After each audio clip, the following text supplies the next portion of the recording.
Namaskar. My name is Pranjal Joshi. Hello, and I welcome you to the brand new show of Have Your Say Club, the Reading Ravens. It is a show where our members talk about the book they are reading or they have read. So we'll talk to our members, get an idea of what they are reading or what they have read, and get an insight of the book. It will be a learning experience for us. This will inspire us, motivate us to read more and go for the books. Today we have a special person with us, Mr. Alok Kulshresht. He's an alumni of the very reputed Birla Institute of Technology and Science, BITS Pilani. He served in Punjab National Bank and retired as a banker. And after his retirement, he has been pursuing his hobbies. He loves to read. He's a voiceover artist. And we are privileged to have him here. There is a secret formula which I would like to share with all of you. When you give to the needy, do not let your left hand know what your right hand is doing. Matthew 6.3. This is a secret formula. And there is a book which is based on this secret formula. 2 films have been made on this book, one in 1935 and another in 1954. And a Dr. Hudson's Secret Journal TV drama was made in 1955 and it was aired till 1957. This book was written by Lloyd C. Douglas, and Mr. Douglas had been a minister, and when he died in 1951, 7 million copies of this book had been sold. He became the highest selling writer in American history at that point of time. Can you imagine how much success this book got? And what a great message it must be conveying. What a great theme, what a great plot this book must be having. And I'm sure we would all like to know more about the book. So let's connect with Mr. Alok Kulshresht. Alok ji, welcome to the Reading Ravens. Namaskar and good evening. So you have been reading books and you were very fond of reading books, even in your childhood. So what made you love books from the early days of your life? Thank you very much, Pranjal. Let me start by saying that it's a very good initiative. Among so many activities that our club HYS is doing these days, this initiative is highly impressive and it is innovative. Innovative in the sense that in these days, the only casualties with the children and the youngsters has been that they are not reading any books. And because of so many reasons, we don't want to go into the details of those reasons, TV and other web series, etc. But this habit of reading, somehow or other, it has gone missing. But I congratulate HYS and the team that they have come up with this idea. And I'm very happy. As far as your question is concerned, books से मोहब्बत या books से मेरा लगाव तो करीब करीब बचपन से ही है। जब मैं बहुत छोटा था तब से ही बुक से मेरी दोस्ती सी हो गई थी और ये दोस्ती करना बुक से बहुत जरूरी होता है। कुछ इसको आप कह सकते हैं फैमिली बैकग्राउंड की बात है।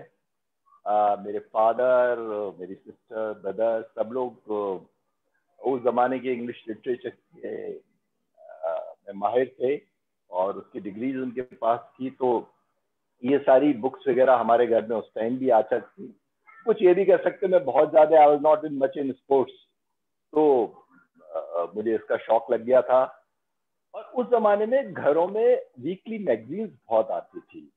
आप में से जो लोग पहले देखे होंगे कि घर में साप्ताहिक हिंदुस्तान, इंग्लिश, हिंदी की मैगजीन्स बहुत आती थी घरों में, तो बच्चों को पढ़ने का शौक था। एक बार मैगजीन्स आती थी readers digest, which was very popular in those days. तो ये जो सारी चीज है वो थी, और ऑफ कोर्स टीवी नहीं था और एक रेडियो था, उसी पे गाने तो लोगों को शौक ही किताब पढ़ने का होता था या म्यूजिक का होता था. तो again I congratulate for taking this initiative of talking about the book which is very good. Okay, Thank you for your kind words. It is really nice to know from your experience, you are motivating the youth of India to read more. And it's really nice to know your experience as a reader. So, what are the books which influenced you most? And tell us more about the book about which we will be talking today. The subject yes, of today's.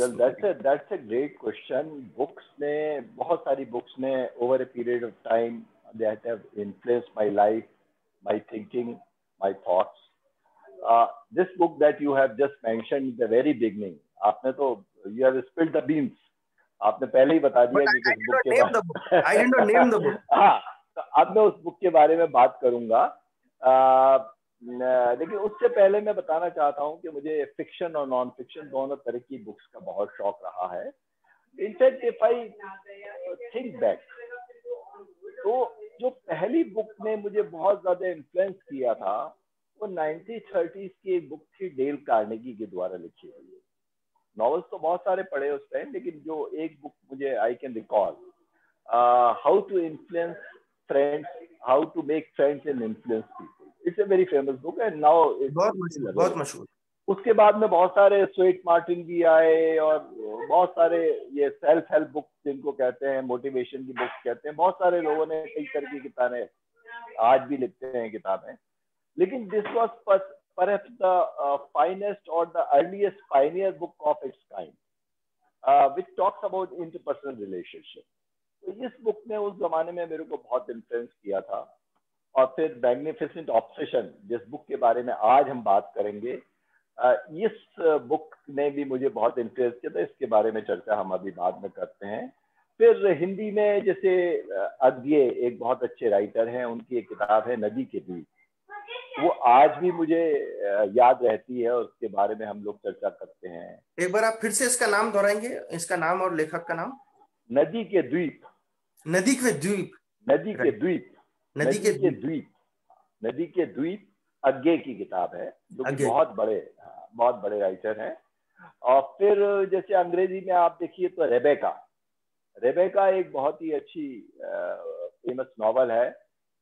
ये एक writer थे, डैफिन D मॉरियर, French writer थे, उनकी लिखी हुई है. फिर mark Twain की बुक्स हैं. लाइफ ऑन मिसिसिपी, ये एक तरह की उनकी ऑटोबायोग्राफी है. This is again a very famous book mark Twain की.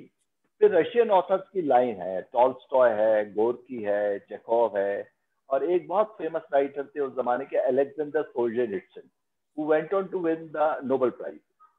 तो अलेक्जेंडर सोल्जेनित्सिन की बहुत सारी बुक हैं. कैंसर वार्ड है, फर्स्ट सर्कल है. कैंसर वार्ड पे शायद उनको नोबेल प्राइज भी मिला था. फिर पर्ल एस पक है. तो ये जो राइटर्स हैं, in fact they have changed the entire literary world of their time, और आज तक भी उनका इन्फ्लुएंस है रीडिंग और राइटिंग पे.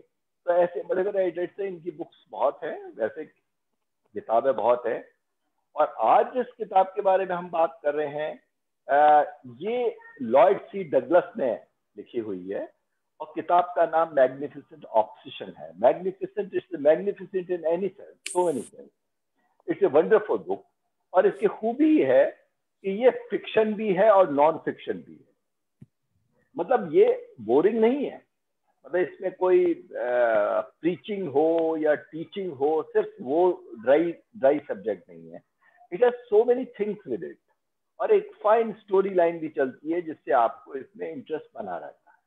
1929 में ये सबसे पहले पब्लिश हुई थी.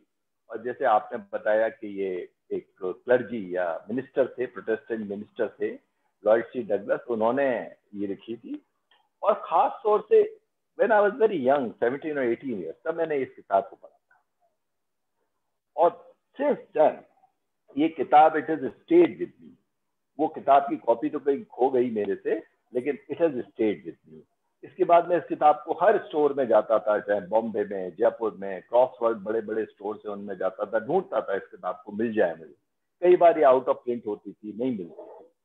लेकिन अब इतने सालों बाद somehow or other मुझे ये किताब Amazon Kindle पे मिल गई और फिर मैंने इसे दोबारा पढ़ा। And I tell you, I was thrilled.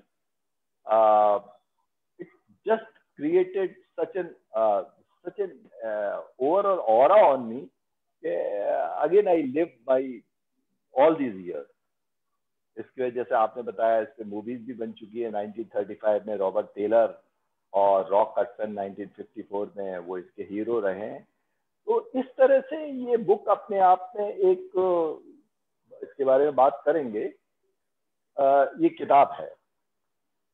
अब थोड़ा इस बुक के बारे में हम ये बताते हैं कि मैं क्यों इस बुक के बारे में इतनी चर्चा कर रहा हूँ और मैं क्यों चाहता हूँ कि आज की यूथ भी इस बुक को पढ़े। He has an extraordinary gift, the author, a spiritual key to fulfilled life. एक तरह की ये आत्मिक या स्पिरिचुअल एक ऐसी की है जो लाइफ को फुलफिल करने के लिए है। ग्रेट स्टोरी टेलिंग है इसमें, जो आपकी पर्सनली को एक्सटर्नली प्रोजेक्ट करती है और एक ह्यूमन मैनकाइंड से एक कनेक्शन सा बना देती है। तो ये जो इसमें खास बात है, अपार्ट फ्रॉम द स्टोरी, तो ये एक खास बात है इस बुक के अंदर, जिसको अगर हम सब लोग इसकी जो भी इसमें डीप मीनिंग के साथ ये बुक है, अगर इसको हम मीनिंग को समझ जाए तो हम स्टोरी को भी एंजॉय करेंगे और उस टीचिंग को भी एंजॉय करेंगे जो इससे हम लोगों के पास है। संक्षेप में आप एक बार बता दें कि इस बुक का प्लॉट क्या है? हाँ, प्लॉट क्या है कि देखिए, एक डेट्रॉइट शहर है अमेरिका में, which is very famous for automobiles, तो इंसिडेंटली मैं कह रहा हूँ। उसमें एक बहुत ही फेमस ब्रेन सर्जन होते हैं, डॉक्टर हडसन। डॉक्टर हडसन एक इतने स्पेशलाइज्ड ब्रेन सर्जन होते हैं कि उनमें ये स्किल होती है या ये खूबी होती है कि अगर वो किसी पेशेंट को एक बार देख लेते हैं तो उनका डायग्नोसिस इतना परफेक्ट होता है कि उसके ब्रेन में, जिसको हम कहते हैं ना कोई लोचा है, वो क्या है, वो ही जस्ट डायग्नोज वो उसको डायग्नोसिस कर देते हैं और उसकी सर्जरी कर देते हैं। एक स्लाइट ट्रिमर भी अगर हाथ में होगा तो उनको पता लग जाता है कि इस आदमी को ये तकलीफ है और उसका वो इलाज कर देते हैं। लेकिन लाइक ऑल ग्रेट पीपल, वो थोड़े से एक्सेंट्रिक भी होते हैं, लोगों को लगता है वो थोड़े से एक्सेंट्रिक भी हैं। एक दूसरा आदमी होता है रॉबर्ट मैरिक, बॉबी मैरिक उसका शॉर्ट में नाम होता है। he's a Millionaire play boy. उसके ग्रैंडफादर के अंदर पास बहुत सारा पैसा होता है, उसने खुद कभी कुछ नहीं कमाया होता है, तो he's into alcohol और he chases women और इस तरह का वो प्ले बॉय टाइप होता है, जिसके लिए लाइफ में पैसा कोई मैटर नहीं करता है। he buys out from those trouble। तो इस तरह से उसके अंदर ये जो चीज होती है, इस तरह का वो लड़का होता है। और ये डॉक्टर हडसन थे, उनका एक हॉस्पिटल होता है ब्राइटवुड हॉस्पिटल। तो ब्राइटवुड हॉस्पिटल का नाम ही सिनोनिमस था डॉक्टर हडसन के नाम से। It was called doctor Hudson clinic. Hospital का एक्चुअल नाम था ब्राइटवुड हॉस्पिटल, लेकिन it was called Hudson clinic, उनका नाम ही इतना बड़ा था। एक दिन क्या होता है कि डॉक्टर हडसन अपने पास में हमेशा इनका लेक के किनारे एक बंगला होता है, जिसमें एक रेस्पिरेटर, एक इनहेलेटर टाइप की मशीन रखते थे कि अगर कोई लेक में आदमी डूब जाए तो उसको बचाया जा सकता है, रिवाइव किया जा सकता है। एक दिन ये मिस्टर जो बॉबी मैरिक होते हैं, ये एज यूजुअल एडवेंचरस बोट चला रहा होता है और इसका एक्सीडेंट हो जाता है एंड ये ड्राउन्स, गिर जाता है पानी में। रेस्क्यू टीम आती है, उसको निकाला जाता है। निकालने के बाद में उसको रिवाइव करने की कोशिश की जाती है और सबको पता था, पुलिस को भी पता था और हॉस्पिटल वालों को भी पता है कि डॉक्टर हडसन के पास में वो इनहेलेटर, वो मशीन है जिससे उसको रिवाइव किया जा सकता है। तो वो उनके घर से मंगा ली जाती है। मंगाने के बाद में इसको रिवाइव किया जाता है तो ये तो बच जाता है। लेकिन कोइंसिडेंटली उसी वक्त डॉक्टर हडसन भी लेक में स्विमिंग कर रहे होते हैं और वो डूब जाते हैं। और since that machine was not available at his house, he died. और ये रॉबर्ट मैरिक को फिर वहां से रेस्क्यू करके ब्राइटवुड जो हॉस्पिटल, डॉक्टर हडसन का ही जो हॉस्पिटल होता है, वहां ले जाया जाता है। और डॉक्टर हडसन के हॉस्पिटल में इनको ले जाया जाता है और वहां ये फील करता है कि यार मैं तो इतना पैसे वाला हूँ, लेकिन जो हॉस्पिटल के लोग हैं, जो स्टाफ है, जो नर्सेज है, they are very cold to him. इसकी कोई बॉदर नहीं कर रहे, इसके बारे में कुछ ध्यान नहीं दे रहे। तो ही फील्स वेरी बैड, वहाँ बड़ा ये मिसबिहेव सा करता है उन लोगों के सामने। लेकिन फिर धीरे धीरे जो वहाँ की सीनियर नर्स होती है नैन्सी, वो बताती है कि भाई आपसे लोग इतना इस तरह से बिहेव कर रहे हैं क्योंकि आपकी वजह से आपके लिए जो मशीन आई थी रिवाइव करने के लिए, वो मशीन डॉक्टर हडसन की थी और वो उसी वक्त उसी समय उनकी डेथ हो गई because of that unavailability of that particular machine. फिर नैन्सी इसको डॉक्टर हडसन के बारे में बहुत सारी बातें बताती है। एक डॉक्टर हडसन का एक सीक्रेट जर्नल होता है, उसके बारे में बताती है कि डॉक्टर हडसन साइलेंटली सीक्रेटली बहुत सारे लोगों की हेल्प किया करते थे। और किस तरह से हेल्प किए थे, वही जब बात है, वही इस बुक का मेन थीम है कि डॉक्टर हडसन बहुत सारे लोगों को जाके आउट ऑफ द वे उनके लिए फाइनेंशियली या किसी डीड के थ्रू उनकी मदद करते थे और उस मदद से वो एक्सपेक्ट नहीं करते थे कुछ return. He never expected something. तो ये सारी बातें धीरे धीरे जब वो जर्नल या स्टडी करता है तो इसको समझ में आता है कि doctor Hudson was such a great man. और जो प्रोफेशनल एक्सेलेंस डॉक्टर हडसन की आई में थी एज ए डॉक्टर, वो बेसिकली एक तरह से it was because of that particular deed, good deed that he were doing for that. और उसके लिए इन्होंने वर्ड ये यूज किया है, इन्वेस्टमेंट इन अदर्स।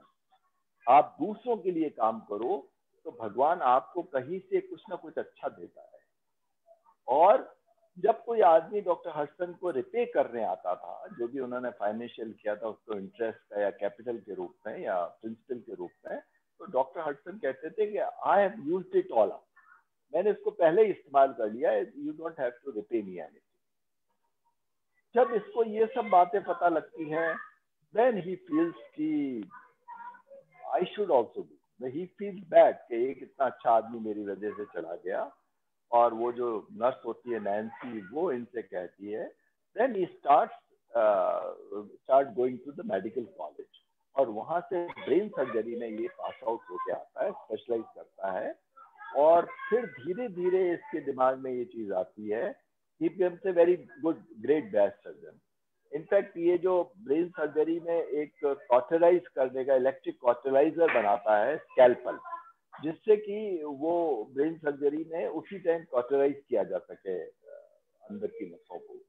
वो इसका इन्वेंशन होता है, वर्ल्ड फेमस हो जाता है और फिर ये दूसरों की उसी तरह से हेल्प करता है। डॉक्टर हडसन का जो ये सीक्रेट फॉर्मूला था कि भाई आप किसी को इसके बारे में बताएं नहीं, क्योंकि बताने से वो बात कम हो जाएगी या उस बात का असर नहीं होगा। लेकिन धीरे धीरे जब डॉक्टर हडसन की डेथ हो जाती है तो लोग इसके पास आते हैं, ये उनके इंट्रोड्यूस करता है और वो बताते हैं कि डॉक्टर हडसन ने मेरी ऐसी हेल्प की थी, वैसी की थी, इस तरह से किया था, उन्होंने मुझे इस तरह से फाइनेंशियली सपोर्ट किया था। Then he also goes into the same line. इसके अलावा एक इसमें रोमांटिक लाइन भी रन करती है। डॉक्टर हडसन की जो वाइफ होती है, शी वाज क्वाइट यंग। पहले तो वो इससे नाराज रहती हैं क्योंकि इसकी वजह से उनको लगता है उनके हस्बैंड की डेथ हुई है, लेकिन फिर धीरे धीरे ये उनको हेल्प करता है हर तरह से और बताता नहीं है उनको कि मैं आपकी हेल्प कर रहा हूँ। देन फिर एंड इसका थोड़ा सा अच्छा सुखद है। इस तरह से ये सारी कहानी है। तो मेन थीम मैं कहना चाहूंगा कि यही है कि भाई if you good do other, एक और अंग्रेजी में वर्ड है पेड फॉरवर्ड। पेड फॉरवर्ड का मतलब है कि आपने किसी के लिए किया, वो आगे वाले के लिए करें। तो इस तरह से ये जो साइकिल है ये चलती रहेगी। when you do something good for others, let others do for others and don't expect anything in return। ये जो फॉर्मूला है लाइफ का, उसके बारे में बात हुई है और इसीलिए इस बुक को इतना ज्यादा मकबूलियत मिली है या पॉपुलरिटी मिली है। लेकिन ये जो सीक्रेट जर्नल है, इसकी बुक्स है, ये थोड़ा सा मैंने शॉर्ट में बताया है। बहुत सारी इसमें साइड प्लॉट्स भी चलते रहते हैं। डॉक्टर हसन की एक डॉटर भी है, उनकी वाइफ भी है, और फिर ये किस तरह से लोगों की हेल्प करता है, वो भी सारी बातें आपकी होती हैं। जी जी। टाइम लगता है। तो अगर कोई व्यक्ति ये पुस्तक पढ़ना चाहे तो उसके लिए आप कुछ कहना चाहेंगे?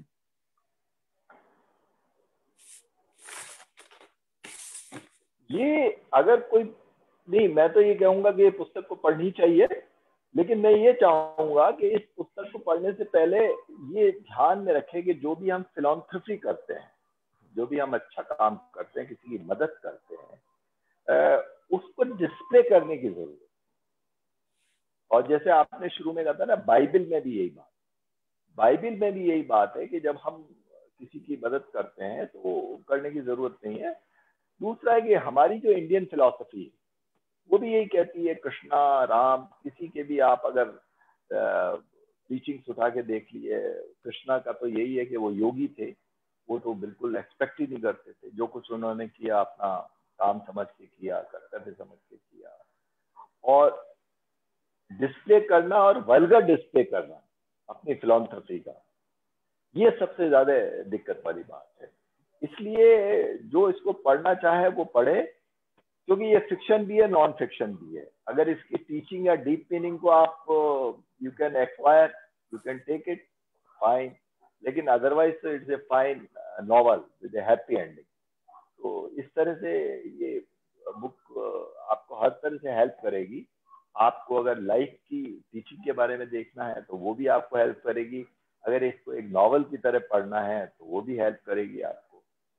बस ये कह सकता हूँ, जैसे डॉक्टर्स में होता है ना कि जो डॉक्टर्स हमारे किसी जमाने में कहा जाता था भाई he is a great skill, शफा कहते थे वर्ड। शफा का यही मतलब है कि आप के हाथ में वो दैवीय ताकत आ जाती है, वो गॉड सेंड गिफ्ट आ जाती है अगर आप हमेशा दूसरों की मदद करते हैं, और वही आपको एक अच्छा इंसान भी बनाती है और एज ए प्रोफेशनल भी वो आपकी हेल्प करती है।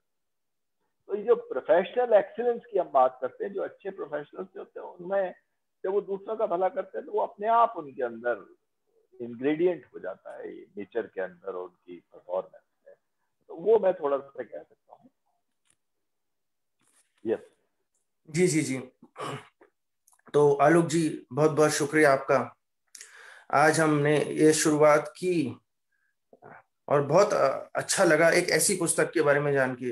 It was written in 1929, long back.